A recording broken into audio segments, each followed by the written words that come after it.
આપણે ત્યાં બહુ પ્રચલિત છે. એમાં પેલી બાળહટ, બીજી રાજહટ, ત્રીજી સાધુની હટ અને ચોથી કઈ? હે, હવે છાના મુના રેજો હો સ્ત્રી હઠ વાળા.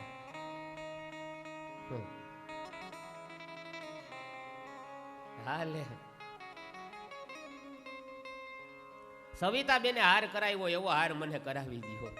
પણ સવિતાબેન ના ઘરના બિલ્ડર છે, આપણે કાયમનું કરીને ખાઈએ છીએ. માગણ છોરું મહીપતિ, ચોથી ઘરની નાર, ઘરમાં હોય કે ના હોય તોય લાઈ લાઈને. હે, હા,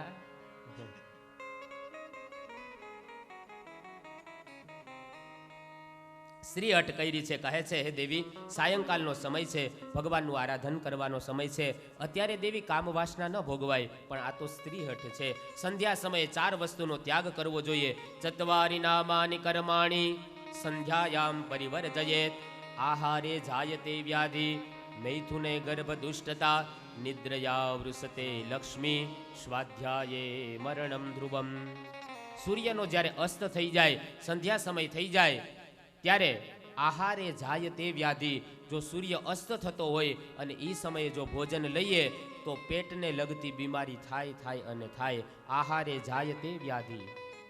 મૈથુને ગર્ભ દુષ્ટતા.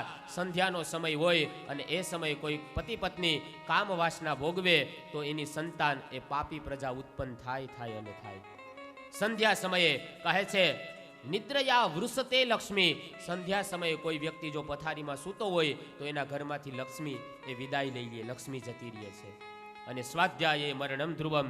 કોઈ પણ વિદ્યાર્થી હોય, સૂર્ય અસ્ત થતો હોય ત્યારે વાંચવા બેસે તો એ વાંચેલું કોઈ દિવસ એને યાદ ન રહે. માટે સંધ્યા સમયે 4 વસ્તુનો ત્યાગ કરી દેવો જોઈએ. સ્વાધ્યાયે મરણમ ધ્રુવમ. ઋષિ સમજાવે છે, દેવી, અત્યારે સંધ્યાનો સમય છે, તમે થોડો સમય જાળવી જાઓ, અત્યારે કામ ભોગ ન કરાય. કશ્યપ દિતિને ઘણું સમજાવે પણ છતાંય માનતા નથી અને એ સમયે હઠ લીધી છે. અને દિતિના એ દુરાગ્રહના કારણે કશ્યપ એમની સાથે જોડાય છે, સગર્ભા બને છે. જેવા જ દિતિ સગર્ભા થયા, પૃથ્વીની અંદર 4 બાજુ અંધકાર વ્યાપી ગયો, કારણ કે સંધ્યાનો દોષ લાગે છે. બીજ ઉત્તમ હોય, ક્ષેત્ર જમીન બરાબર ન હોય તો એ ફળ બગડે છે. પિતાના વિચાર, માતાના વિચાર અને પિતાના ચારિત્ર્યનું પ્રતિબિંબ એનું નામ છે બાળક. માતા પિતાના વિચારો, આચાર એ બાળકની અંદર આવે છે. સગર્ભા દિતિને હવે પસ્તાવો થાય છે. ભૂલ સમજાણી, વિચાર કર્યો કે મેં બહુ મોટી ભૂલ કરી છે. પોતાના પતિને વિનંતી કરે છે, હે સ્વામીનાથ, મારા બાળકોનું મૃત્યુ એ કોઈ બ્રાહ્મણના કે કોઈ ઋષિકુળના શ્રાપથી ન થાય એવા મને આશીર્વાદ આપો. જો બ્રાહ્મણના શ્રાપથી મરશે તો એની સદગતિ નહીં થાય. ઋષિ કશ્યપ કહે છે, દિતિ, તમારા પુત્રોનું મૃત્યુ એ સાક્ષાત ભગવાન દ્વારા થશે. જાઓ, હું તમને આશીર્વાદ આપું છું. તમારે ત્યાં જે બાળક થશે એ તો દુષ્ટ પાપી પ્રજા ઉત્પન્ન થશે, પણ તમારા દીકરાને ત્યાં ભગવાનનો પરમ ભક્ત પ્રહલાદ જન્મશે અને એ પ્રહલાદના કારણે ભગવાનનું પ્રાગટ્ય થશે અને એ પ્રાગટ્ય દ્વારા તમારા બંને સંતાનો ભગવાનના હાથે મરશે. માટે હવે તમે ચિંતા ન કરો. આશીર્વાદ આપ્યા. આ બાજુ દિતિ માતાએ બંને પુત્રોને ગર્ભની અંદર રાખ્યા, જન્મ આપતા નથી. ઉદરની અંદર બાળક છે, અસુર પુત્ર છે. અને એ સમયે સંસારની અંદર 4 બાજુ અનિષ્ટ થવા લાગ્યું, બધાને અપશુકન થવા લાગ્યા. દેવતાઓ બધા ગભરાણા, ભયભીત થયા. 4 બાજુ અંધકાર વ્યાપેલો જોઈ અને ભગવાન નારાયણની પાસે ગયા. કહે છે, પ્રભુ, આટલો બધો આ પૃથ્વી ઉપર અંધકાર કેમ વ્યાપી ગયો છે? સમજાવે છે કે અત્યારે કશ્યપના પત્ની દિતિ એણે કામ વાસના ઉપર સંયમ રાખ્યા વગર કામ વાસના ભોગવી છે. એમના ઉદરમાં 2 બાળકો છે અને એટલા માટે થઈ એ અસુર બાળક છે. આ સૃષ્ટિની અંદર એટલા માટે અંધકાર વ્યાપેલો. તમે ચિંતા ન કરો, હમણાં જ એનો જન્મ થશે અને ભગવાન એને મારશે. દેવતાઓ એ ભગવાનની પાસેથી વિદાય થયા, પોતપોતાના નિજ સ્થાન ઉપર ગયા છે. આ બાજુ જે જય અને વિજય, જે ભગવાનના દ્વારપાળો છે, એને શ્રાપ મળ્યો છે અને એ શ્રાપના કારણે એ દિતિ માતાના ઉદરમાં આવે છે. સુખદેવજી મહારાજ રાજા પરીક્ષિત પ્રશ્ન કરે, મહારાજ, એવી તો શું ઘટના બની કે ભગવાનના દ્વારપાળોને શ્રાપ મળ્યો અને એને રાક્ષસ કુળની અંદર જન્મ લેવો પડ્યો? કીધું એક સમયે સનત કુમારો સનક, સનંદન, સનાતન અને સનત કુમાર આ ચારે ચાર ભગવાનના દર્શન કરવા માટે જાય. જેવા જ ભગવાનના દર્શન કરવા માટે ગયા, ભગવાનના દ્વારપાળ જય વિજય એને રોકે છે. સનત કુમારોએ વિચાર કર્યો, અરે અમે સંત છીએ અને સંતને ભગવાનના દર્શન માટે કોઈ રોકે? અને એ સમયે જય વિજયને શ્રાપ આપતા કહે છે, તમે અમને ભગવાનના દર્શનમાં બાધારૂપ બન્યા, જાઓ અમે તમને શ્રાપ આપીએ છીએ, તમારો બંનેનો રાક્ષસ કુળમાં જન્મ થશે.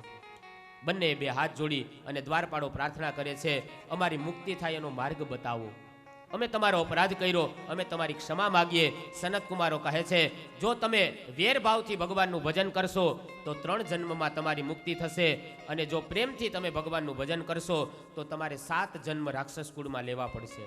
અને એ સમયે કહે છે, અમે વેરભાવથી ભગવાનનું ભજન કરશું, પણ 3 જન્મે અમારી મુક્તિ થાય એનો માર્ગ બતાવો. કારણ કે વેરની અંદર તન્મયતા વધારે હોય. આપણું કોઈએ સન્માન કર્યું હોય એ આપણને ભૂલાઈ જાય, પણ આપણું કોઈએ અપમાન કર્યું હોય ને એ આપણે ન ભૂલીએ. શું કામ? કે વેરની અંદર તન્મયતા વધારે છે. આપણે જેટલો મિત્રને યાદ નથી કરતા ને એટલો આપણે દુશ્મનને યાદ કરતા હોઈએ. એટલે બંને દ્વારપાળોએ કીધું કે અમે વેરભાવથી ભગવાનનું ભજન કરશું, પણ 3 જન્મે મુક્તિ થાય એવી કૃપા કરો. સનત કુમારો તથાસ્તુ કહે. ભગવાન નારાયણ બહાર આવ્યા, વિચાર કર્યો, અરે રે, મારા સેવક દ્વારા આ સંતોનો અપમાન થયું, મારા સેવકને દંડ થયો, તો હું સ્વામી છું, સેવક કરતા સ્વામીને દંડ વધારે થવો જોઈએ. દીકરો દેવું કરે ને તો બાપને ભોગવવું પડે. ભગવાને વિચાર કર્યો, મારા દ્વારપાળોને જો 3 જન્મ લેવા પડશે તો હું એમનો સ્વામી છું, મારે 4 જન્મ લેવાના. ભગવાનની આ પ્રભુતા છે, લઘુતા છે, પ્રભુતા બને. ભગવાને વિચાર કર્યો, મારા સેવકોએ અપમાન કર્યું છે સંતોનું, અને સંતોએ એને શ્રાપ આપ્યો છે, માટે હવે હું પણ એની મુક્તિ માટે થઈ અને 4 અવતાર ધારણ કરીશ. હિરણ્યાક્ષને મારવા માટે વરાહ ભગવાન પધાર્યા, હિરણ્યકશિપુને મારવા માટે નૃસિંહ નારાયણ પધારશે, રાવણ અને કુંભકર્ણને મારવા માટે ભગવાન રામ પધારશે, અને શિશુપાલ અને દંતવક્ત્રને મારવા માટે ભગવાન શ્રી કૃષ્ણ આવશે. જય વિજયના આ 3 જન્મ થયા. પહેલા જન્મે જય વિજય, હિરણ્યાક્ષ અને હિરણ્યકશિપુ થયા. બીજા જન્મની અંદર દ્વાપર યુગના અંતમાં શિશુપાલ અને દંતવક્ત્ર થાય, અને ત્રીજા જન્મની અંદર રાવણ અને કુંભકર્ણ બને છે. આવી રીતના એમના 3 જન્મ થયા. ભગવાને 4 જન્મ સ્વીકાર્યા, વરાહ, નૃસિંહ, ભગવાન રામ અને ભગવાન કૃષ્ણ. આ પ્રસંગની પરાકાષ્ઠા તો ત્યાં સુધી છે કે શ્રાપ દીધા પછી સનત કુમારોએ વિચાર કર્યો, જય વિજયને દંડ મળ્યો, ભગવાને સામેથી દંડ સ્વીકારી લીધો, અને આપણે સંતો છીએ અને વૈકુંઠમાં આવીને આપણે ક્રોધ કર્યો, હવે આપણે સામેથી દંડ આપણે પણ સ્વીકારી લેવો જોઈએ. આ જય વિજયને આપણે અસુર થવાનો શ્રાપ આપ્યો, તો હવે એના જ કલ્યાણ માટે થઈ અને આપણે એને ત્યાં અવતાર ધારણ કરશું, અને 4 સનત કુમારોનો અવતાર એ પ્રહલાદ બનીને આવશે. બ્રહ્માજી આ વાત દેવતાઓને સંભળાવી. સનત કુમારોના શ્રાપથી શ્રાપિત થયેલા ભગવાનના બંને દ્વારપાળ જય અને વિજય અત્યારે માતા દીતિના ઉદરમાં છે, એનો જન્મ થશે, ભગવાન એને મારશે, તમે ચિંતા ન કરો. આ બાજુ ક સમયે સાયંકાલે કામભોગ કરવાથી દીતિ અને કશ્યપને ત્યાં હિરણ્યકશિપુ અને હિરણ્યાક્ષનો જન્મ થાય. બંને રાક્ષસી બાળકો છે, બંને દરરોજ 4 હાથ જેટલા વધવા માંડ્યા.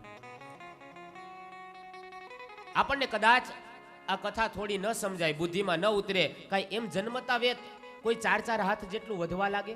અગત્યની કથા સંભળાવે છે. દેવહૂતિના લગ્ન કરદમ ઋષિની સાથે થયા. કરદમ ઋષિ એ બ્રહ્માજીના પુત્ર છે, જે છાયામાંથી પ્રગટ થયા છે. એક સમય મનુ મહારાજ ચિંતામાં બેઠા છે, અને એ સમયે ત્યાં દેવર્ષિ નારદ પધારે છે. ચિંતાનું કારણ પૂછે છે.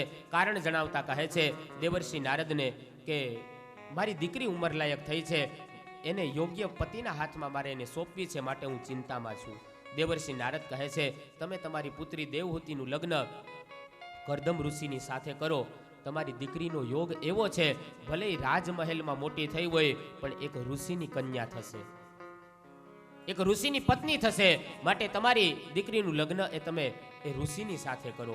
મનુ મહારાજ, શત્રુપા અને દેવહૂતિ રથમાં બેસી અને કરદમ ઋષિની પાસે આશ્રમની અંદર આવે છે.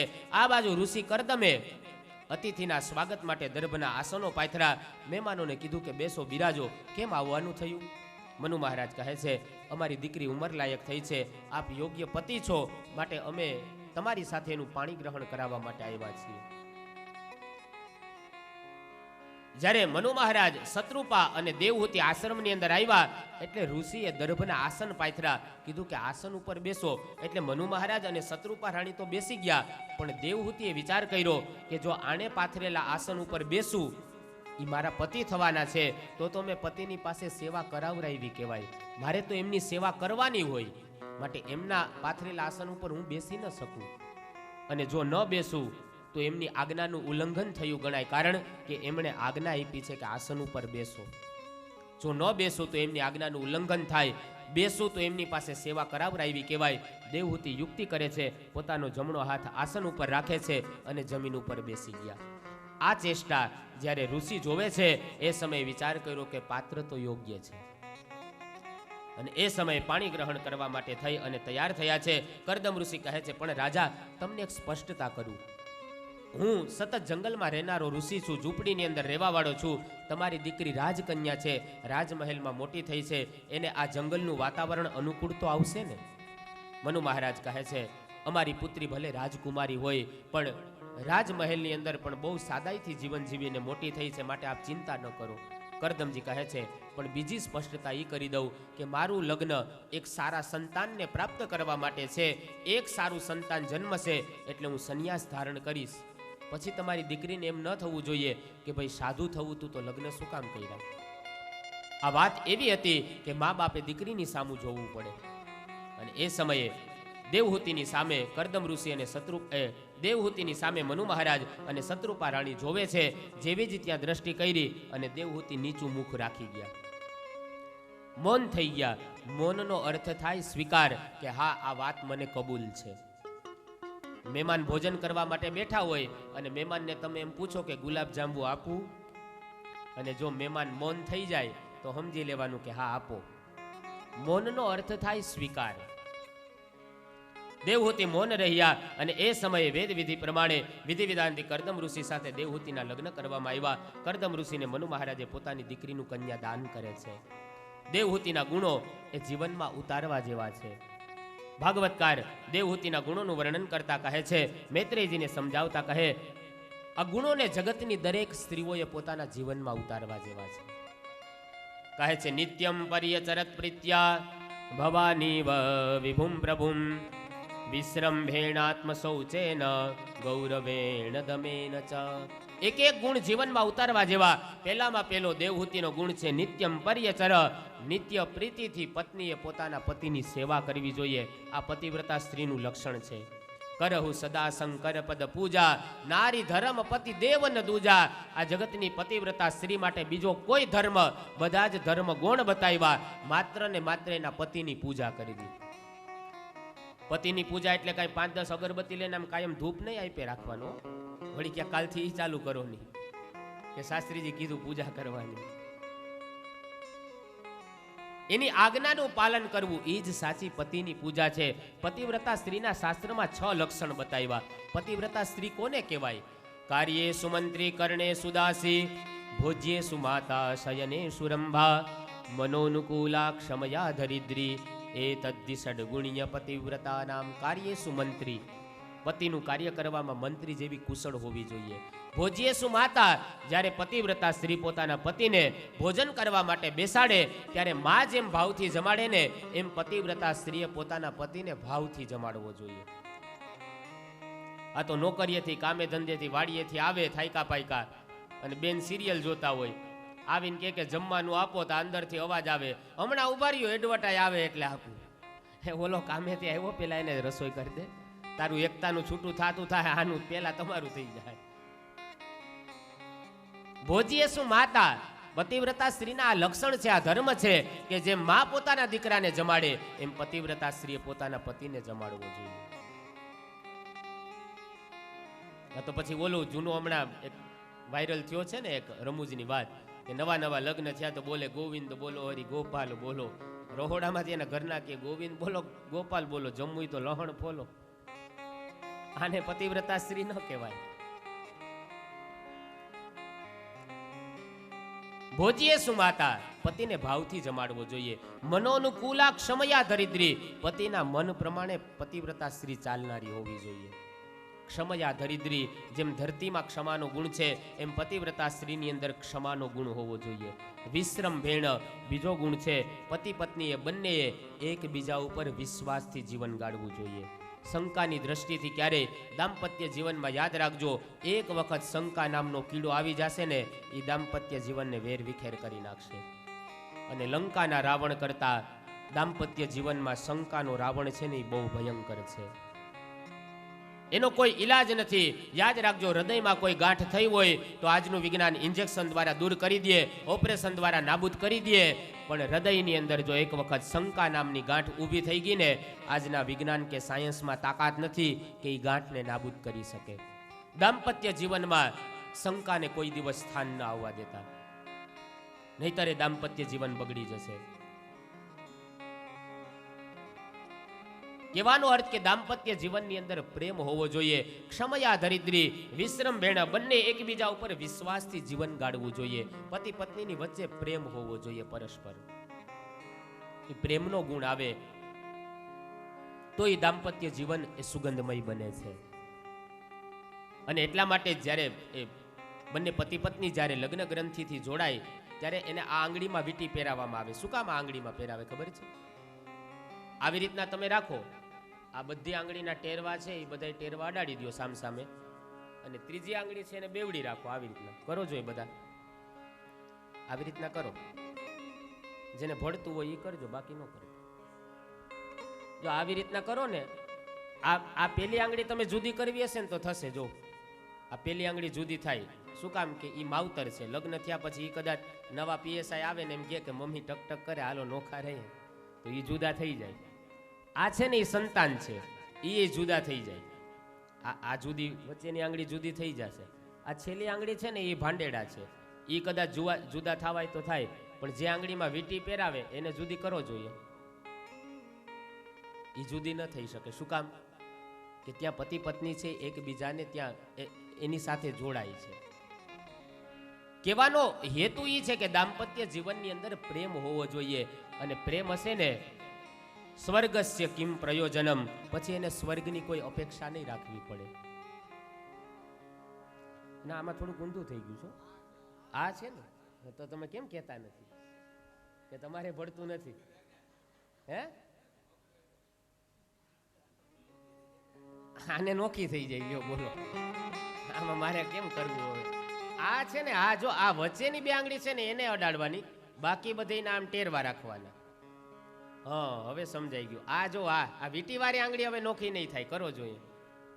આ કેતાય નથી મને, આ નહીં થાય છે તમારે તો વાંધો નહીં, એ નહીં થાય. થઈ ગયું ને પાછું વ્યવસ્થિત? હા, હવે બરોબર.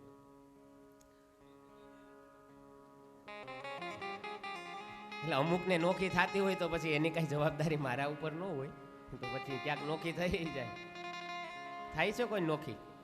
હે, ઓહો, તો પેલી લાઈનમાં જ નોખી થાય છે. સારું, બીજું શું હવે તો ભોગવવું પડે ને.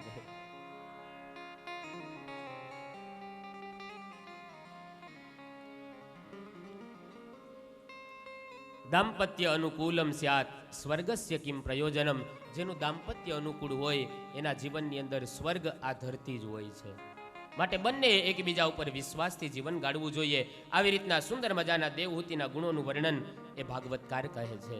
દેવહૂતિ કહે છે, એક સમયે ઋષિ પ્રસન્ન થઈને કહે છે, હે દેવપુત્રી, હે દેવહૂતિ, તમે મારી સેવા કરવામાં તમારું શરીર પણ તમે બાળી નાખ્યું, શરીર સૂકવી નાખ્યું. તમારે શું જોઈએ છે માગો. હે મનુપુત્રી, તમારી જે ઈચ્છા હોય એ બોલો. અને એ સમયે દેવહૂતિ કહે છે, તમારા જેવા ભગવત ભક્ત પતિ મને મળ્યા, હવે મારે બીજું જીવનમાં શું જોઈએ? આગ્રહ કર્યો છે, અરે મનુપુત્રી, તમે કાંઈક તો માગો, તમારી શું ઈચ્છા છે? તમારી જે ઈચ્છા હશે ને હું તમને પૂરી કરીશ, કારણ કે હું તમારાથી છું. યાદ રાખજો, પતિ જ્યારે એવા શબ્દ બોલે ને કે આજ હું તારાથી સંતુષ્ટ છું, ત્યારે એ સ્ત્રીનું જીવન એ સફળ થયું ગણાય. સ્ત્રીની હંમેશા બે ઈચ્છા હોય, એક સારો પતિ મેળવવાની ઈચ્છા હોય અને એક સારા સંસ્કારી દીકરાની મા થવાની ઈચ્છા હોય. આ બે ઈચ્છા જ્યારે સ્ત્રીની પૂર્ણ થાય ને ત્યારે એ સ્ત્રી એ જીવનમાં પૂર્ણતાનો અનુભવ કરે. એક સારો સંસ્કારી સંતાન અને એક સારો પતિ. પતિ કદાચ સ્ત્રીને દર અઠવાડિયે કદાચ એને ફરવા નહીં લઈ જાય ને તો એ સ્ત્રી ચલાવી લેશે. કદાચ એને દર 6 મહિને વર્ષ દીએ કદાચ નવી હાડી નહીં લઈ દે ને તો એ પતિવ્રતા સ્ત્રી છે એ ચલાવી લેશે. એ હલાવી લેવો ને માવડિયું, ક્યાંક આંખે થઈ જાવ ને હો હાથ દી રહેવું. હા, કદાચ એને દર મહિને કે અઠવાડિયે ફરવા નહીં લઈ જાય તો એ ચલાવી લેશે. પણ સ્ત્રીને જ્યારે એવી ખબર પડે કે મારા પતિને મારા કરતા અન્ય સ્ત્રીની અંદર વધારે પ્રેમ છે, આ જગતની કોઈ સ્ત્રી ક્યારેય સહન ન કરી શકે. નહીતર પતિવ્રતા સ્ત્રી 2000 કમાતો હોય એનાય મહેમાન કોઈ દિવસ ભૂખા ન જાય, અને 2 લાખ વાળાનો કોઈ સવાલ નથી. 2000 કમાતો હોય એના મહેમાનને પણ એ મિષ્ટાન ખવડાવી દે ગમે ત્યાંથી વ્યવસ્થા કરીને. પણ એ સ્ત્રીને જ્યારે એવી ખબર પડે કે મારા ઘરવાળાને મારા કરતા બીજી સ્ત્રીની અંદર પ્રેમ હેત છે, આ જગતની કોઈ સ્ત્રી ક્યારેય સહન ન કરી શકે. સ્ત્રીની 2 ઈચ્છા હોય, સંસ્કારી દીકરાની માં થવાની અને એક સારો પતિ મેળવવાની. માટે દાંપત્ય જીવનની અંદર ખાસ ધ્યાન રાખવું. દેવહૂતિના ગુણો જીવનમાં ઉતારવા જેવા છે. બંને દાંપત્ય જીવનની અંદર પ્રેમ હોવો જોઈએ. આગળ સુંદર મજાની એક કપિલ નારાયણની પ્રાગટ્યની કથા બતાવી. આવો થોડી 10 મિનિટ માટે આપણે કથાને વિરામ રાખશું. જે કાંઈ વ્યવસ્થાઓ હોય એ વ્યવસ્થા લઈ ત્યાર પછી ફરી પાછા કથામાં પ્રવેશ કરશું.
કરદમ ઋષિ પ્રસન્ન થઈ દેવહૂતિને કહે છે, દેવહૂતિ તમારી શું ઈચ્છા છે? તમે જે માગશો એ હું તમને આપીશ.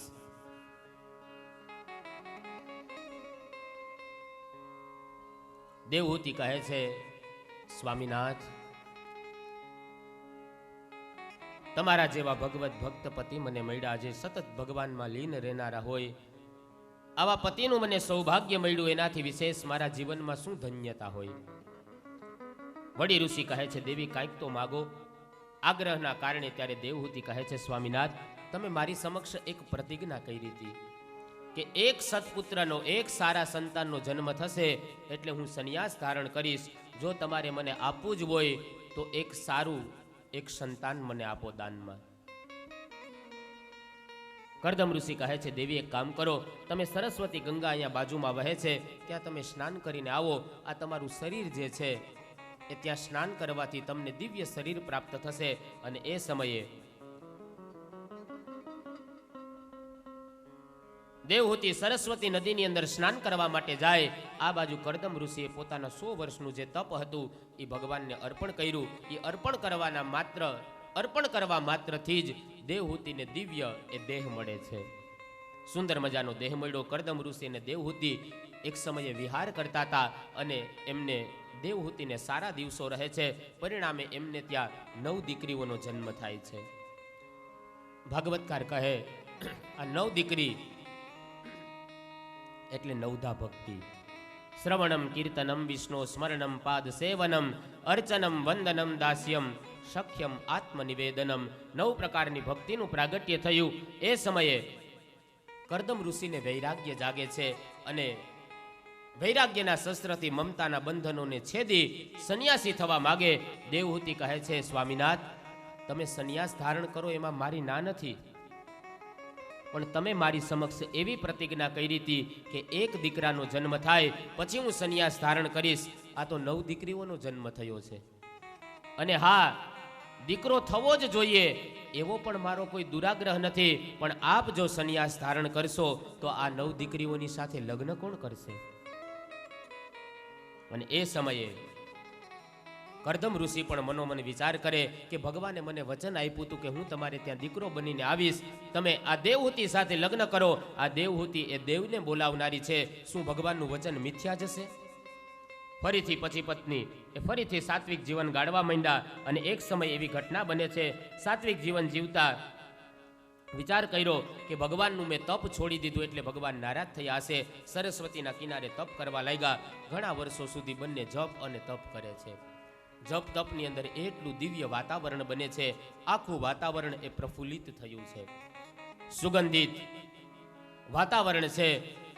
ગંધર્વો એ સુંદર મજાનો એ નાદ કરે છે. આકાશમાં જાણે એકદમ એવું દિવ્ય વાતાવરણ પ્રગટ થયું છે. દેવહૂતિના અનેક વખત એમને ગર્ભ રહ્યો છે. કરદમ ઋષિ મનોમન વિચાર કર્યો, 9 વખત ગર્ભ રહ્યો દેવહૂતિને, પણ આવું દિવ્ય તેજ મેં ક્યારેય નથી જોયું.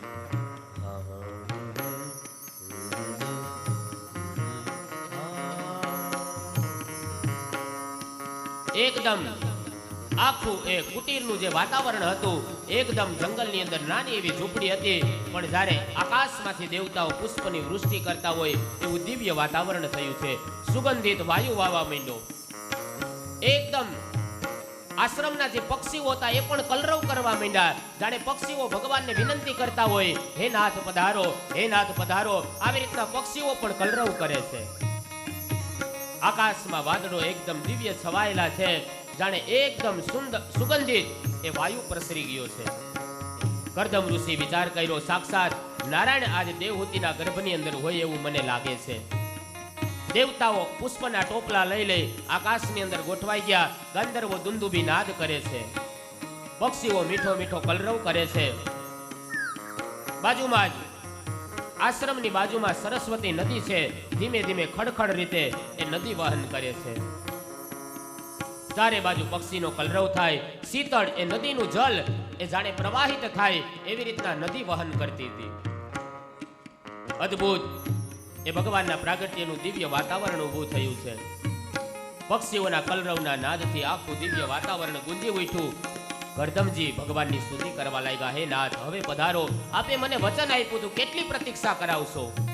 અને એ જ સમયે આચાર્ય તરીકે તેજસ્વી પુત્રને કાર્તક માસ, કૃષ્ણ પક્ષ અને બુધવારે મધ્યાહન કાળે દેવહૂતિને દિવ્ય પુત્રની પ્રાગટ્ય થયું. કપિલ નારાયણ પધાર્યા. બધાએ જય જયકાર કર્યો. બોલીએ કપિલ નારાયણ ભગવાન કી જય. શ્રી કપિલ નારાયણ ભગવાન, શ્રી કપિલ નારાયણ ભગવાન કી જય. સુંદર સ્મિત વડે શોભાયમાન દેવહૂતિની સમક્ષ દિવ્ય એવા કપિલ નારાયણનું પ્રાગટ્ય થાય. આકાશમાંથી દેવતાઓએ પુષ્પની વૃષ્ટિ કરી છે. બ્રહ્માજી કરદમ ઋષિને ધન્યવાદ આપતા કહે છે, કરદમજી, આજે તમારો ગૃહસ્થાશ્રમ ધન્ય થયો, સફળ થયો, કારણ કે સાક્ષાત ઈશ્વર તમારે ત્યાં દીકરો બનીને આવ્યા છે. જીવ જ્યારે ભગવાન માટે આતુર થાય ત્યારે એ ભગવાન એ પણ એ જીવને ત્યાં જવા માટે આતુરતા દર્શાવે છે. સમય જતા ધીમે ધીમે કપિલ નારાયણ જેમ ચંદ્રની કડા વૃદ્ધિ પામે એમ ધીમે ધીમે મોટા થવા લાગ્યા. આ બાજુ કરદમ ઋષિએ વિચાર કર્યો કે દીકરો હવે મોટો થયો છે, ઉંમર લાયક થયો છે, માને સાચવશે. હવે હું મારા પ્રિય માર્ગે હરિભજન કરવા માટે જંગલમાં જાઉં. પોતાની માને આધાર આપ્યો છે. એ જ સમયે કરદમ ઋષિ પોતાની પત્નીને પુત્રનો આધાર આપીને ત્યાંથી જતા રહ્યા છે. પોતાના પુત્રની પરિક્રમા કરે છે. કરદમ ઋષિ પરિક્રમા કરી કપિલ નારાયણને વંદન કરી પ્રભુ ભજન માટે જતા રહ્યા. આ બાજુ સાંખ્ય શાસ્ત્રનો આધાર માધ્યમ બનાવી અને કપિલ નારાયણ પોતાની માને ઉપદેશ આપે છે. પ્રાતઃકાળનો પવિત્ર સમય થયો. માતા દેવહૂતિ વિચાર કર્યો, મારા પતિએ મને મુક્તિ આપે એટલા માટે થઈ અને આ દીકરો રાખતા ગયા. એક સંબંધે મારો પુત્ર છે, પણ સાક્ષાત ઈશ્વર છે. એની પાસેથી હું મુક્તિનો માર્ગ મેળવું. વારંવાર વંદન કરી મા દેવહૂતિ કપિલ નારાયણને પ્રશ્ન કરે છે, તમ ત્વાગતાહમ શરણં શરણ્યમ સ્વભૃતિય સંસારતરો કુઠારમ જિજ્ઞાસયાહમ પ્રકૃતે પુરુષસ્ય ન મામિ સધર્મવિદં વરિષ્ઠં ન મામિ સધર્મવિદં વરિષ્ઠં. ઓમ નમો ભગવતે વાસુદેવાય. વાસુદેવાય હરિ વાસુદેવાય. ઓમ નમો ભગવતે વાસુદેવાય. વાસુદેવાય હરિ વાસુદેવાય. ઓમ નમો ભગવતે વાસુદેવાય. વાસુદેવાય હરિ વાસુદેવાય. ઓમ નમો ભગવતે વાસુદેવાય. વાસુદેવાય હરિ વાસુદેવાય. મા દેવહૂતિ કપિલ નારાયણના શરણમાં આવીને કહે, તમ ત્વાગતાહમ શરણમ શરણ્યમ. હે નાથ, હું તો આપના શરણે આવી છું, સંસારના થાકથી થાકેલી. હે નારાયણ, આપ તો વૃક્ષ માટે જેમ કુહાડો એ વૃક્ષને કાપી નાખે, એવી જ રીતના મારા જીવનમાં જે મમતાની બેડીઓ છે, હે નાથ, આપ તો એને કાપવા માટે કુહાડા સમાન છો. એક દીકરાને મા વંદન કરીને કહે છે કે આપ તો પરમાત્મા છો. દેવહૂતિ પ્રશ્ન કરે છે, આ જગતની અંદર નિત્ય સુખ ક્યાં છે, નિત્ય આનંદ ક્યાં છે, એને મેળવવાનો મને માર્ગ બતાવો. સ્મિત વડે શોભાયમાન કપિલ નારાયણમાં દેવહૂતિને સાંખ્ય શાસ્ત્રનો ઉપદેશ આપતા કહે છે, હે માં, આ જગતમાં સુખ ભોગવવા માટે થઈ અને માણસે પહેલા તો દુઃખને ભોગવવું પડે છે.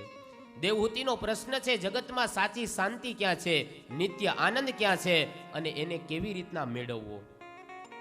કપિલ ભગવાન કહે છે, માં, જગતમાં સાચું સુખ એ ભગવાનના ચરણમાં છે. યોગ આધ્યાત્મિકા પુંસા મતો નિઃશ્રેયસ્રાય મે અત્યંતો પરતિર્યત્ર સુખસ્ય ચ દુઃખસ્ય ચ. એમાં જેણે જેણે પોતાના જીવનમાં સુખને ભોગવવું હોય એને પહેલા દુઃખના ચશ્મા પહેરવા પડશે. દુઃખના ચશ્મા પહેરશું તો જ સુખને વ્યવસ્થિત જોઈ શકશું. દેવહૂતિનો પ્રશ્ન છે, સુખ ક્યાં છે? કહે છે, ભૂતકાળને ભૂલી અને વર્તમાનમાં જીવવું એ જ સાચું સુખ છે. વીતી ગયેલી જિંદગીને ક્યારે યાદ ન કરો. જે નથી મળ્યું એની ક્યારે ફરિયાદ ન કરો. જે થવાનું છે એ થઈને રહેશે. કાલની ચિંતામાં તમારી આજને બરબાદ ના કરો. જીવનમાં ઈશ્વરે જે ધાર્યું હશે માં, એ સુખ દુઃખ એ કર્મના હિસાબે પ્રાપ્ત થશે. સુખ દુઃખ છે ને એ માણસ પરિસ્થિતિને અનુરૂપ માને. આપણને અનુકૂળ પરિસ્થિતિ થાય તો એને આપણે સુખના દિવસો, ઘરમાં નવું નવું ટીવી આવે તો આપણે એને સુખ માનીએ, સ્વાભાવિક છે. પણ એ જ ટીવીનો રિમોટ જો બાળક બગાડે પછાડે તો એને આપણે દુઃખ માનીએ. શું કામ? કે પરિસ્થિતિ પ્રતિકૂળ થઈ ગઈ. નવી નવી સગાઈ થઈ હોય એટલે પત્ની એમ કે તમે મારા, પતિ એમ કે તું મારી, તમે મારા, તું મારી. લગ્ન પછી બે શબ્દ ભેગા થાય, શું થાય? હે, મારા મારી. નવી નવી સગાઈ થઈ હોય ત્યારે એકબીજાને અનુકૂળ હોય એટલે સુખ ઉપજે, પણ પછી પ્રતિકૂળ થઈ જાય એટલે પછી દુઃખ ઊભા થાય. નવી નવી સગાઈ થઈ હોય ને હાઈલા જતા હોય બે માણા, રસ્તામાં કાંટો હોય એટલે ભાઈ શું કે ઊભી રે, ઓલો કાંટો છે રસ્તામાં લાગી જશે, ઊભી રે સાઈડમાં કરી દઉં. ધીમેથી કાંટાને સાઈડમાં લે કે હવે ચાલો તમે. શું કામ? કે નવી નવી સગાઈ થઈ, અનુકૂળ છે. લગ્ન થઈને રસ્તામાં હાઈલા જતા હોય, રસ્તામાં કાંટો પડ્યો હોય એટલે શું કે જોજે ઓ રસ્તામાં કાંટો છે, ધ્યાન રાખીને હાલજે. સગાઈ થઈ તો અહીંયા તો સાઈડમાં લઈ દેતા હતા, હવે એમ કહો છો કે ધ્યાન રાખીને. શું કામ? કે થોડીક પ્રતિકૂળ પરિસ્થિતિ થઈ ગઈ. એ જ લગ્નને 15 વર્ષ થઈ જાય, છોકરા થઈ જાય અને રસ્તામાં હાલીને જતા હોય અને રસ્તામાં કાંટો પડ્યો હોય એટલે શું કે જોજે ઓ બોતડાની જેમ હાઈલી જામાં તાર ડોહો કાંટો લાગશે. એટલે પેલા તો તમે સાઈડમાં લઈ દેતા હતા, એ પ્રેમ ગયો ક્યાં તમારો? શું કામ? પરિસ્થિતિ છે ને એ પ્રતિકૂળ થઈ ગઈ. સુખ અને દુઃખના દ્વંદ્વો આમ જ ઊભા થાય. અનુકૂળ પરિસ્થિતિ હોય તો આપણે એને સુખ માનીએ, પ્રતિકૂળ પરિસ્થિતિ થાય તો આપણે એને દુઃખ માનીએ. માં જીવનમાં સાચી શાંતિ અને સાચું સુખ એ સંસારના વિષયોમાં નહીં, ભગવાનના ચરણમાં છે. હે માં, દીવામાં દિવેલ હોય ત્યાં સુધી દીવો પ્રજ્વલિત રહે છે. એ મનની અંદર જ્યાં સુધી વિકારો હોય, વાસના હોય ત્યાં સુધી મન થોડો સમય પ્રફુલ્લિત રહે. જેવી જ એ વાસના દૂર થઈ જાય એટલે માણસનું મન પણ અશાંત થઈ જાય. હે માં, નિત્ય ભગવાનના ચરણની અંદર પ્રીતિ કરો. સાચું સુખ એ ભગવાનના ચરણમાં છે, સંતોના ચરણમાં છે. એવા સંતોની પાસે જાઓ. માં દેવહૂતિ પ્રશ્ન કરે છે કે હે કપિલ નારાયણ, એવા સંતોને ઓળખવા કેવી રીતના? સંતોના લક્ષણ બતાવતા કહે તિતિક્ષવઃ કારુણિકઃ સુરદઃ સર્વદેહિનામ અજાત શત્રવઃ શાંતા સાધવઃ સાધુ ભૂષણા. કોને સાધુ કહેવાય? જેને મોટી મોટી દાઢી હોય તો હતી જ ને, મોટી મોટી દાઢી અત્યારે જેલમાં છે. સાધુને ઓળખવા કેવી રીતના? સાધુની વ્યાખ્યા શું કીધું? જે સહેતા સહેતા હસે અને હસતા હસતા દુઃખને સહે એને સાચો સાધુ કહેવાય. સંસારને છોડ્યા પછી જગતની સંસારીઓની ચિંતા કરે એને સાચો સાધુ કહેવાય. એવા સાધુના શરણે જવું, એનું સેવન કરવું.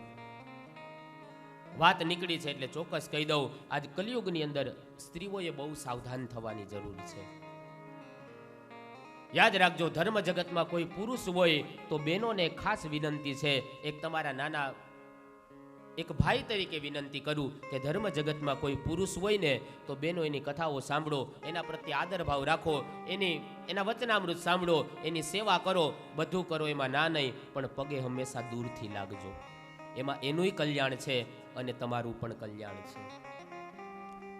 આ કહેવાનું કારણ બીજું કાંઈ નથી, પણ વિશ્વાસ અને શ્રદ્ધા એક વખત જ્યારે ધર્મ જગતમાંથી તૂટી જાય ને પછી એને સંધાવી બહુ અઘરી છે. માટે ધર્મ જગતમાં કોઈ પુરુષ હોય તો બહેનોને વિનંતી છે કે પગે હંમેશા દૂરથી લાગવું, થોડું ડિસ્ટન્ટ રાખવાની અત્યારે ધર્મ જગતમાં ખાસ જરૂર છે. એવી જ રીતના ધર્મ જગતમાં કોઈ સાધ્વી સ્ત્રી હોય તો પુરુષોને વિનંતી છે કે એના પ્રત્યે આદર રાખો, ભાવ રાખો, બધી જ વાત બરોબર, પણ પગે હંમેશા દૂરથી લાગજો. કોઈ બુકને મારે વાંચવી હોય તો બહુ નજીક રાખું તોય વાંચી ન શકું, બહુ દૂર હોય તો વાંચી ન શકાય, થોડુંક ડિસ્ટન્ટ જરૂરી છે. આજે ધર્મ જગતમાં બહુ સાવધાન થવાની જરૂર છે. ક્યારે કોને કેવા ધાયરા હોય અને ક્યાંથી એનું કેવું કૌભાંડ નીકળીને બહાર આવે એની ખબર ન હોય, અને ક્યારેક ક્યારેક એ ધર્મ જગતમાં સ્ત્રીઓનું શોષણ પણ થતું હોય છે. માટે ધર્મ જગતમાં બહુ સાવધાન થવાની જરૂર છે. કીધું એવા સાધુ પુરુષોને ઓળખવા કેવી રીતના? દેવહૂતિ પ્રશ્ન કરે છે. કહે જે સત્કર્મ કરે, અનેક જીવોને જે ભગવાનના માર્ગ તરફ વાળવાનું કામ કરે, સંસ્કારોનું જતન કરે, એમાં આવા પુરુષોને સંત જાણો. જે બીજાના સુખે સુખી નહીં પણ બીજાના દુઃખે જે દુઃખી થતા હોય ને એને સાચા સંત સમજો. આવા સાધુ પુરુષોના ચરણમાં જાઓ, તમને ભગવાન પ્રત્યે પ્રીતિ થશે, ભગવાન પ્રત્યે પ્રેમ જાગશે તો ભગવાનની કૃપા પ્રાપ્ત થશે. પ્રેમ વસ્તુમાં થાય તો એનું નામ આસક્તિ છે, પ્રેમ વ્યક્તિમાં થાય તો એનું નામ મોહ છે, પણ એ જ પ્રેમ જો પરમાત્મા માટે થાય તો એનું નામ હે માં સાચી ભક્તિ છે. નિષ્કામ ભક્તિ કરો માં, સદગ્રંથોનું સેવન કરો. સ્વધર્માચરણમ શક્ત્યા નિધર્માચ નિવર્તનમ. સ્વધર્મનું પાલન કરો, ધર્મનો ક્યારે હે માં ત્યાગ ન કરો. સુંદર મજાનો દેવહૂતિને ઉપદેશ આપે છે. કપિલ નારાયણને કહે છે, હે પુત્ર, હે નાથ, તમારા ઉપદેશથી હું સંતુષ્ટ છું. કપિલ નારાયણ કહે છે, માં હવે મારે અહીંયાથી જવાનું છે. કપિલ દેવ જ્યારે જવા માટે તૈયાર થયા, દેવહૂતિ રડવા લાગ્યા. કીધું, મને એકલી છોડીને ક્યાં જશો? કપિલ નારાયણ કહે છે, માં, આ સંસારનો સંયોગ એ વિયોગ માટે છે. તમારા હૃદયમાં નારાયણ છે, પરમાત્માનો આધાર છે. માં, હવે તમે એકલા નથી. કપિલ દેવ માં દેવહૂતિને સાષ્ટાંગ પ્રણામ કરી ગંગાસાગર સંગમ તીર્થની અંદર જાય છે. ત્યાં એક આશ્રમ છે અને આશ્રમનું નામ ગંગાસાગર કહેવાય છે. એવું કે સારે તીર્થ બાર બાર, ગંગાસાગર એક બાર. આવો પવિત્ર એ તીર્થસ્થલી છે. ત્યાં કપિલ નારાયણ જાય. ઋષિ મુનિઓને સાંખ્ય શાસ્ત્રનો ત્યાં પણ બોધ આપે છે. કપિલ ભગવાન ગયા. વાછરડાના વિરહમાં જેમ ગાય દુઃખી થાય, એમાં દેવહૂતિ પોતાના પુત્રના વિયોગમાં દુઃખી થાય છે. એક સમયે પોતાના પ્રાણને અનાહત સળચક્રોમાં ગુમાવે છે અને બ્રહ્મરંધ્રથી પોતાના પ્રાણ ત્યાગ કરે છે. માં દેવહૂતિને જ્યાં સિદ્ધિ મળી, એ સિદ્ધપુર નામનું ક્ષેત્ર કહેવાનું, જેને માતૃગયાથી ઓળખીએ. આજ પણ માતાનું માતૃગયાની અંદર શ્રાદ્ધ થાય તો એ માને મુક્તિ મળે. આવો એ દિવ્ય એ તીર્થનો મહિમા છે. તૃતીય સ્કંદના ક્રમને અહીંયા વિરામ આપે છે. એ ક્રમનો નિર્વાહ કરી ચતુર્થ સ્કંદની અંદર આપણે મંગલ પ્રવેશ કરીએ. ઇતિ શ્રીમદ્ભાગવતે મહાપુરાણે વૈયાસિક્યામ અષ્ટાદશસાહસ્રયામ પારમહંસ્યામ સંહિતાયામ તૃતીય સ્કંદ શ્રી રાધા કૃષ્ણ ચરણ કમલાર્પણમસ્તુ. શ્રી ભાગવત ભગવાન કી જય. શ્રી દ્વારિકાધીશ કી જય. આટલી જઈ તો હું મારી શેરીમાં બોલાવી લઉં. અહીંયા આવવાની મારે જરૂર ન હોય. બોલો ભાગવત ભગવાન કી 50% અવાજ આવ્યો. બોલો દ્વારિકાધીશ કી. અત્યારથી નટખટને બોલાવશું ને તો અહીંયા માંડ આવશે ઈ, કારણ કે ઈ ઘડીકમાં આવે એવો નથી નટખટ. તૃતીય સ્કંદ રૂપી પુષ્પ ઠાકોરજીના ચરણમાં અર્પણ કરી આવો સૌ સાથે મળી ચતુર્થ સ્કંદની અંદર મંગલ યાત્રા કરીએ. અસ્તવ્યસ્ત થયેલી જિંદગીને ભગવાનની અંદર મસ્ત કરીએ. પ્રથમ સ્કંદ એ અધિકાર લીલા છે. પ્રથમ સ્કંદની અંદર શ્રોતા વક્તાના ગુણ પ્રસાદ લઈ અને સીધા જ કૈલાસ પર્વત ઉપર ગયા. હવે આ બાજુ કૈલાસની અંદર ભગવાન ભોળાનાથ એ માં પાર્વતીને સતીને કથા સંભળાવતા હતા, રામકથા કહેતા હતા. સમાધિ લગાવીને જોયું તો વિચાર કર્યો કે નારદજી કૈલાસ પર્વત ઉપર આવે છે. એટલે એણે પોતાની પત્નીને પાર્વતીને સમજાવ્યું કે દેવી, હમણાં થોડી જ વારમાં અહીંયા નારદજી આવશે. ઈ જે વાત કરે ને એ તમે સીધે સીધી માની ન લેતા. હવે બેનોને તમે આવી વાત કરો ને એટલે એના મનમાં એમ થાય કે હું વાત એ છે હારી. એને શંકા કુશંકા એને જાગી કે આવું કેમ કીધું પહેલી વખત. એટલે કે એ વાત તમે માની ન લેતા, નહીતર તકલીફ થશે. અને બહેનોને તમે આવું કે કોઈ પણ વાત તમારે ફેલાવવી હોય ને ગામમાં, બહેનો માફ કરજો, કોઈ પણ વાત તમારે ગામમાં ફેલાવવી હોય, આ ફોન તો હમણાં આવ્યા હો, એમાં વળ્યું આ ટેલિફોન તો હમણાં વિજ્ઞાને શોધ્યા. ખાલી તમારે એટલું જ કહેવાનું કે આ વાત હું તને કહું છું, તું કોઈને કહેતી નહીં. અને પછી વાતનો ઝપાટો જોઉં તમે. સ્ત્રીનો સહજ સ્વભાવ હોય. એટલે અહીંયા નારદજી આવતા હતા એટલે ભોળાનાથે કીધું કે હમણાં નારદજી અહીંયા આવશે, કોઈ પણ તમને વાત કરે નહીં તમે સીધે સીધી માની ન લેતા દેવી. તર્કમાં વિતર્કમાં પડ્યા. આવે શું હશે? નારદજી આવ્યા, નમો નારાયણ કરીને કીધું માં પાર્વતીને, મામા ભૂખ બહુ લાગી છે. કીધું હાલો હમણાં શીરો તૈયાર કરી દઉં. શીરો બનાવ્યો, શીરાનો પડ્યો હાથમાં આપ્યો, પ્રસાદ લીધો. જેવો જ મુખમાં કોળિયો પધરાવ્યો, જેમ કોઈ લીમડો ખાઈને મોઢું બગાડે ને એમ નારદજીએ મોઢું બગાડ્યું. એટલે પાર્વતી પ્રશ્ન કર્યો, અરે દેવર્ષિ શું થયું છે? કેમ મોઢું બગાડો? બહુ મીઠો થઈ ગયો, મોરો થયો? તો કે મોરોય નથી ને મીઠોય નથી, અનસુયા જેવો ન થાય. આટલા શબ્દ કીધા અને સતીના મનની અંદર ઈર્ષા જાગી કે મારા કરતા હું સાક્ષાત અન્નપૂર્ણાનો અવતાર અને મારાથી સારો અનસુયા શીરો બનાવે. આવું બધું વળી એના હાથમાં શું છે તાકાત? આવી બધી પતિવ્રતા સ્ત્રી છે. ઈર્ષા થઈ પરીક્ષા કરવાની ઈચ્છા થઈ. ભોળાનાથને કીધું જાઓ, આ કોણ છે અનસૂયા, એની પરીક્ષા કરો. ભોળાનાથે કીધું મેં દેવી તમને કીધું હતું ને કે વાત માની. એ કે ઈ કાંઈ નહીં, તમે એની પરીક્ષા કરો, સ્ત્રી હઠ છે. નારાયણ નારાયણ કરી નારદજી ત્યાંથી નીકળી ગયા. આ બાજુ બ્રહ્મલોકની અંદર બ્રહ્માણી પાસે આવ્યા. માં ભૂખ બહુ લાગી, હમણાં શીરો તૈયાર કરું. શીરો બનાવ્યો, નારદજીએ ખાધો, મોઢું બગાડ્યું. કીધું કે મોરો મીઠો? તો કે મોરોય નહીં, મીઠો નહીં, અનસૂયા જેવો ન થાય. બ્રહ્માણી કે અનસૂયા કોણ છે? હું સર્જન કરનારી બ્રહ્માણી, અને મારા કરતા વિશેષ સારું બનાવે? કીધું એ તો એનું પતિવ્રતા છે. નારદજી કે બ્રહ્માજીને કીધું ઉભા થાવ, જાઓ તમે એની પરીક્ષા કરો, કોણ છે આ? નારાયણ નારાયણ કરીને સીધા જ વૈકુંઠની અંદર માં લક્ષ્મી પાસે આવીને કીધું માં ભૂખ લાગી. તૈયાર કર્યું, એ જ ઘટના બની. મોરોય નહીં, મીઠો નહીં, અનસૂયા જેવો નહીં. લક્ષ્મી કે અનસૂયા કોણ છે? ત્રણેય દેવીએ પોતાના સ્વામી કીધું જાવ એની પરીક્ષા કરો. ત્રણેય દેવતાઓ આવ્યા, ભેગા થયા. કીધું ક્યાં જાવું? તો કે તમને મોકલા ત્યાં જ જવું છે. તો કે હાલો ત્રણેય હારે થઈને પરીક્ષા કરીએ.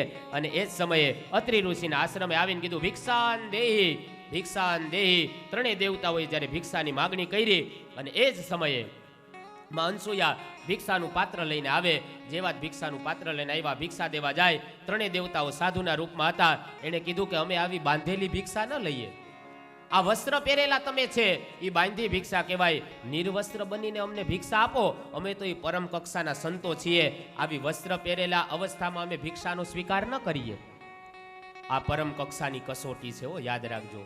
પ્રભુ તારી કસોટીની પ્રથા સારી નથી હોતી, અને જે સારા હોય ને એની આ દુનિયામાં દશા સારી નથી હોતી.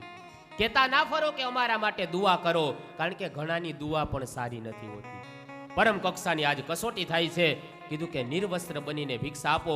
અને એ સમયમાં અનસૂયા હાથમાં જલની અંજલિ લઈ પોતાના પતિનું સ્મરણ કરી અને પ્રાર્થના કરે, હે પતિદેવ, મન કર્મ અને વચનથી મેં જો ક્યારેય પરપુરુષનું ચિંતન ન કર્યું હોય તો આ ત્રણેય સાધુ છે એ નાના બાળક બની જાય. જલની અંજલિ છાંટીને એ સમયે ત્રણેય સાધુ નાના એવા બાળક બની ગયા. સીધા જ તેડી અને અંદર ઘોડિયામાં પધરાવ્યા. ત્રણેય દેવીઓ ચિંતા કરે, આપણા સ્વામી પરીક્ષા કરવા ગયા, હજી કેમ નથી આવતા? ત્રણેય દેવીઓ નીચે આવે છે, ભેગી થઈ. કીધું ક્યાં ગયા? તો કે અમને નથી ખબર, પરીક્ષા કરવા મોકલા. નારદજી હામાં મળ્યા. કીધું એ તો અનસૂયાની પરીક્ષા કરવા ગયા ને, એના દીકરા બનીને રહે છે, જાઓ તમારે જોતા હોય તો લઈ આવો. નારદજીનો ઉપદેશ સાંભળી ત્રણેય દેવી અનસૂયાની પાસે આવીને કહે છે, માં અમારા ઉપર રાજી છો તમે? કીધું હા હા, તમે તો દેવીઓ છો, બ્રાહ્મણ પત્નીઓ છો. બ્રાહ્મણ પત્નીનો વેશ ધારણ કરીને આવી. કીધું માગો, તમારે શું જોઈએ? ત્રણેય દેવીઓ કહે છે બીજું કાંઈ નથી જોતું, આ તમારા ઘોડિયામાં જે 3 બાળકો છે ને એ બાળકો અમને. અરે બાળકનું દાન? કીધું એ તમારા માટે બાળકો છે, અમારા ધણી છે, માટે તમે એનું અમને દાન કરી દો. કહેવાનો અર્થ કે 3 દેવતાઓ પરીક્ષા કરવા જાય, પણ એટલું દિવ્ય દાંપત્ય હતું ને કે પરીક્ષા કરવા ગયા પણ સામી એની પરીક્ષા થઈ ગઈ. અનસૂયા કહે કે બાળકો તો તમને આપી દઉં, એમાં ના નહીં, પણ આ બાળક છે એ ઘરની રીધિ સીધી છે. બાળક વગરનું ઘર એ સૂનું સૂનું લાગે. ત્યારે ભગવાન નારાયણ બ્રહ્માના વરદાનથી એ જ સમયે અનસૂયાને વરદાન આપતા કહે કે અમે તમારે ત્યાંથી જઈએ છીએ, પણ તમારા પુત્ર બનીને અમે અવતરીશું. એમાં બ્રહ્માના વરદાનથી જે પુત્ર થયા એ ચંદ્રમા, ભગવાન મહાદેવના વરદાનથી જે પુત્ર થયા એ દુર્વાસા, અને ભગવાન નારાયણના, ભગવાન વિષ્ણુના વરદાનથી જે પુત્ર થયા એ બ્રહ્માંડ સાધુ ગિરનારની અંબર, જે ગિરનારની ગોદ ઉપર વિરાજમાન છે એવા સાક્ષાત દિગંબર અવધૂત વેશમાં દત્ત નારાયણ પ્રગટ થયા. જય જયકાર કર્યો, બોલીએ દત્ત ગિરનારી મહારાજ. બ્રહ્માંડ સાધુ એવા વિષ્ણુના વરદાનથી સાક્ષાત દત્ત દિગંબર જોગી નારુ ન્યારુમાં અનસૂયાનું બાળ, એવા દિવ્ય દાંપત્ય જીવનમાં સાક્ષાત 3 દેવતાઓ એમને ત્યાં પુત્ર બનીને આવે છે. અવધૂત સદાનંદ પરબ્રહ્મ સ્વરૂપિણે વિદેહ દેહ રૂપાય દત્તાત્રેય નમોસ્તુતે. સુંદર મજાનું એ દત્તાત્રેયનું પ્રાગટ્ય થયું. ત્યારબાદ આગળની કથા મનુ મહારાજની સૌથી નાની દીકરી, જેનું નામ પ્રસૂતિ દેવી. પ્રસૂતિમાં નવીમ દક્ષ ઉપમેય યતાત્મજ તસ્ય સહિત બાલસ્ય 16 સામલ લોચના. પ્રસૂતિ દેવીના લગ્ન એ દક્ષ પ્રજાપતિ સાથે થયા. યાદ રાખજો, દુનિયામાં દુર્ભાગી ઘણા હશે, પણ દક્ષ પ્રજાપતિ જેવો કોઈ દુર્ભાગી નથી. કારણ કે આંગણે જગતની માં, જનની જગતની માં સતી એ ભવાની દીકરી બનીને આવી છે, અને જગતનો બાપ એ જમાઈ શિવજી મહારાજ જમાઈ થઈને આવ્યા. આખી દુનિયા ઓળખી શકી, પણ દક્ષ ન ઓળખી શક્યો.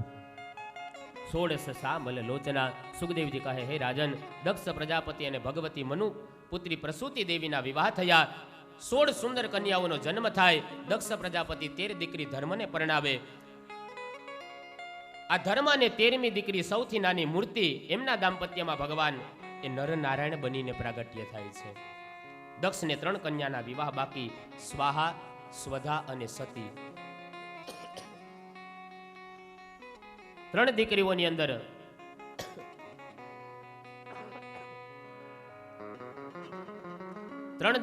અંદર સ્વાહાનું લગ્ન એ અગ્નિ નારાયણની સાથે કરવામાં આવ્યું. એક સ્વધા નામની દીકરી છે, એમનું લગ્ન એ પિતૃઓની સાથે કરવામાં આવ્યું. આજે અગ્નિને કોઈ પણ આહુતિ આપે એટલે ઇદમ અગ્નયે સ્વાહા બોલવું પડે.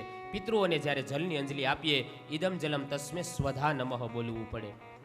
આવી રીતના એમના લગ્ન થયા. ત્યારબાદ દક્ષે સૌથી નાની દીકરી સતી ભવાની, એમના લગ્ન વિવાહ દક્ષ પ્રજાપતિ એ કૈલાશ નિવાસી ભગવાન નિષ્કલંક નિષ્પ્રપંચ આશુતોષ એવા ભગવાન ભોળાનાથની સાથે વિવાહ કરે છે. ભવાની પિતાને ત્યાં યોગાગ્નિની અંદર બળી અને એક સમયે ભસ્મ થયા. આટલી કથા કરી એટલે વિદુરજીને આશ્ચર્ય થયું. મૈત્રેય ઋષિને પ્રશ્ન કરે છે, મહારાજ, એવી તો શું ઘટના બની કે બાપના ઘરે દીકરી બળી ગઈ? એ કથા મને વિસ્તારથી કહો. અહીંયાથી થોડું સંક્ષિપ્તની અંદર શિવચરિત્ર સતી ચરિત્ર ભાગવતકાર બતાવે. કહે, પ્રાચીન કાળની અંદર પ્રયાગરાજમાં એક દિવ્ય એવું મોટું બ્રહ્મસત્ર થયું છે અને એ બ્રહ્મસત્રની અંદર બ્રહ્માજી એ પોતાના પુત્ર દક્ષને એ પ્રજાપતિઓના નાયક બનાવે છે. દક્ષ પ્રજાપતિને સત્તા મળી, મોટાઈ મળી, ગાદી મળી અને દક્ષને આવ્યું અભિમાન. નહીં કોઈ અસજન માં જગ માહી, પ્રભુતા પાહી જાહી મદનાઈ. આ દુનિયામાં કોઈ એવો વ્યક્તિ નથી કે જેને પદ મળે, પ્રતિષ્ઠા મળે, સત્તા મળે અને સાથે સાથે અભિમાન ન આવે. સત્તા, સંપત્તિ અને પદ પ્રતિષ્ઠા, વિદવત્તા, આની પાછળ અભિમાન એ દોડતું દોડતું આવે. પણ કોઈ ગુરુની શરણાગતિ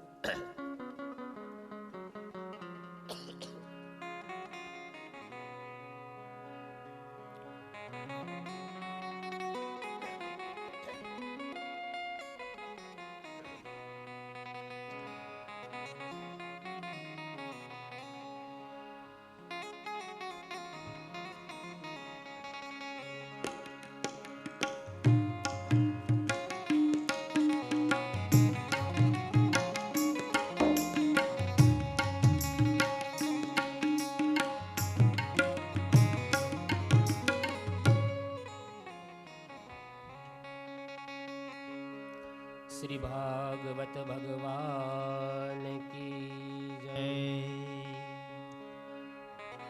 દક્ષ પ્રજાપતિને અભિમાન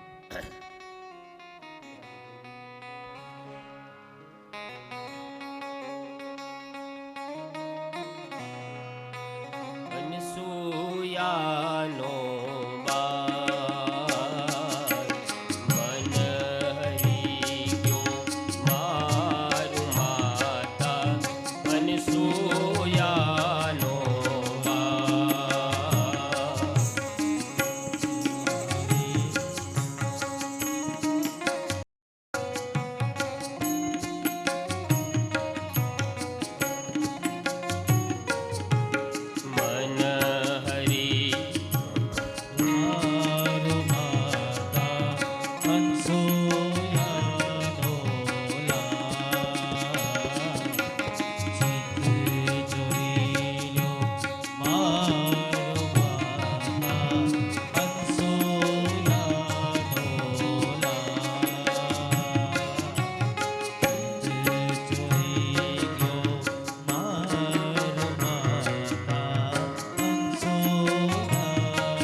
હે પીળું પિતાંબર સૂકો મળ પગલી, ચાખડી ધારણહાર, ચાખડી ધારણહાર,